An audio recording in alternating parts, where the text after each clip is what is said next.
OPS म्हणजे old pension scheme. Old pension स्कीममध्ये कर्मचाऱ्यांना एक ठराविक रक्कम पेन्शन म्हणून मिळत होती.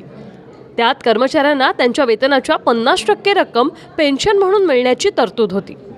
निश्चित पेन्शनसाठी कर्मचाऱ्यांना त्यात काही योगदान देणं बंधनकारक नव्हतं. कर्मचाऱ्यांच्या मृत्यूनंतर त्यांच्या कुटुंबातील सदस्याला ती पेन्शन सुरू राहत होती. सरकारी कर्मचाऱ्यांप्रमाणे पेन्शनरांना महागाई भत्ता आणि DA-मधील वाढ मिळत होती. जुन्या योजनेत रिटायरमेंटनंतर त्या कर्मचाऱ्याच्या मेडिकल बिलांच्या रिएम्बर्समेंटची सोय होती.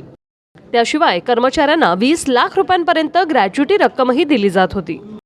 त्यामुळे जुनी पेन्शन योजना लागू करण्याची मागणी कर्मचाऱ्यांची आहे. NPS म्हणजे न्यू पेन्शन स्कीम.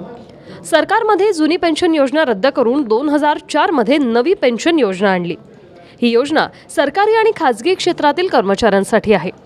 NPS मध्ये कर्मचारी निवृत्त झाल्यावर आपल्या बचतीचा एक भाग काढू शकतो. त्यानंतर उर्वरित रकमेवर त्याला निवृत्ती वेतन घेता येतं. त्याला शेवटच्या पगाराची 35% रक्कम पेन्शन म्हणून मिळू शकते. NPS मधील पैसा सरकार शेअर बाजार, सरकारी बॉन्ड्स आणि विविध कंपन्यांच्या बॉन्ड्समध्ये लावतो.